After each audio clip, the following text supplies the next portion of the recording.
Hello traders. Myself Deepak Gupta. आप सभी का फिर से हमारे यूट्यूब चैनल लॉस की गारंटी में स्वागत है।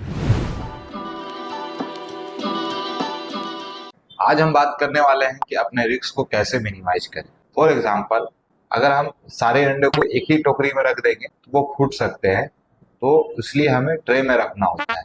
इसी तरह पोर्टफोलियो को भी हमें डाइवर्सिफाई करना चाहिए। आज मार्केट जो है अपने ऑल टाइम हाई पर है, लेकिन फिर भी आप देख रहे होंगे मार्केट तो ऊपर है लेकिन मेरा पोर्टफोलियो नीचे। इसके कई कारण हो सकते हैं, जिसमें एक प्रमुख कारण है डाइवर्सिफिकेशन। हमें पोर्टफोलियो को तीन प्रकार से डाइवर्सिफाई करना चाहिए। पहला सेक्टर वाइज, दूसरा मार्केट कैप के अकॉर्डिंग, और तीसरा रिस्क एंड गोल के अकॉर्डिंग। सेक्टर के अकॉर्डिंग में हम ध्यान देंगे कि हमें मार्केट में ना हर सेक्टर में पैसा लगाना चाहिए। इससे होगा क्या कि जब भी बाजार में गिरावट आएगी, जैसे हमने कोरोना के टाइम पे देखा था कि अच्छा खासा बाजार गिरा था, तो क्या सारे सेक्टर में डाउनफॉल आया था कि कुछ सेक्टर ऊपर भी थे, है ना। फार्मा सेक्टर, आईटी सेक्टर वहां पर अच्छा परफॉर्म किया। इसलिए हमें पोर्टफोलियो को जो है डाइवर्सिफाई करना जरूरी होता है। सेक्टर में आपने ये भी देखा होगा कि हर सेक्टर एक साथ परफॉर्म नहीं करता है, हर किसी का एक दौर आता है। ठीक है, तो अभी जैसे कि दौर है हमारा रेलवे सेक्टर का है, ईवी सेक्टर में है, हमने देखा इंफ्रा सेक्टर में दौर अच्छा चल रहा है। अभी जैसे फार्मा सेक्टर में थोड़ा कम हो गया है, आईटी सेक्टर हमारा अभी जो है धीमा पड़ा हुआ है।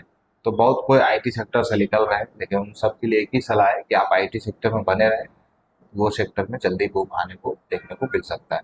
दूसरा जो मैंने कहा, मार्केट कैप के अकॉर्डिंग, तो तीन तरह के मार्केट कैप है: large cap, mid cap, small cap. Large cap में आप बेसिकली जान रहे हैं जो बड़ी कंपनी है वो लार्ज कैप, जो मध्य स्थिरता की है वो मिड कैप, और जो छोटी कंपनियां हैं वो स्मॉल कैप। मार्केट जब अनबैलेंस होता है तो हमें लार्ज कैप वाले जो पोर्टफोलियो होते हैं वो हमें एक स्थिरता प्रदान करती है। मिड कैप और स्मॉल कैप वाली कंपनियां नई सोच और नई टेक्नोलॉजी के साथ आज के टाइम पे काम कर रही है, जिस वजह से वहां पर में अपॉर्चुनिटी कहीं ना कहीं ज्यादा होती है।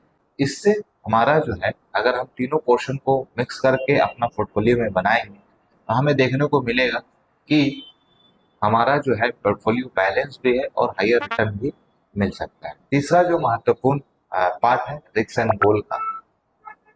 आप कभी भी अपना पोर्टफोलियो बनाने से पहले आप अपना रिस्क को डिफाइन कीजिए, अपने गोल को डिफाइन कीजिए। घर बनाना है, रिटायरमेंट के लिए है, जो भी है, अपना एक पर्पस पहले फिक्स करें, है ना। पर्पस फिक्स होने से हम पोर्टफोलियो को स्ट्रांग बना पाएंगे। अगर पर्पस ही हमारा क्लियर नहीं है ना, तो आज हम खरीदेंगे, कल हम मार्केट से बाहर हो जाएंगे। तो पर्पस बहुत जरूरी है। ठीक है, तो जब आपका पर्पस डिफाइंड है कि भाई मेरे को आने वाले 20 साल में मेरे को 1 करोड़ रुपए चाहिए, तो हमें देखना होगा कि आज मान लीजिए हमारा एज 30 है, तो आने वाले 20 साल में हमें 1 करोड़ रुपए अगर चाहिए, तो हमें अगर 15 से 20% का रिटर्न मिलेगा तो सफिशियंट है, हम उस टारगेट को बीट कर सकते हैं। ठीक है, तो अब हमें पता हो गया कि हमें जो है पोर्टफोलियो जो हम बनाएंगे वो हमारा कितना रिस्क का होना चाहिए। इन बातों का आप अगर ध्यान रखेंगे तो आप बेहतर पोर्टफोलियो बना सकते हैं। तो बहुत कोई का जो मन में सवाल है कि हम डाइवर्सिफिकेशन तो बता दिए, अब स्टॉक कैसे पिक करें।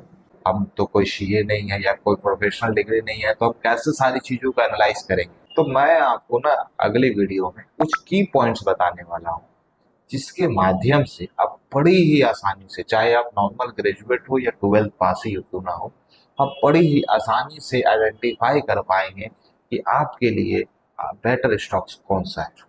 तो आप सभी से एक रिक्वेस्ट रहेगा, इस वीडियो को जरूर से सेव कर ले और चैनल को सब्सक्राइब कर ले। जल्दी मिलेंगे एक बेहतरीन और रोचक जानकारी के साथ। तब तक के लिए keep learning and drifting more. Do like and subscribe. Thanks for watching my video.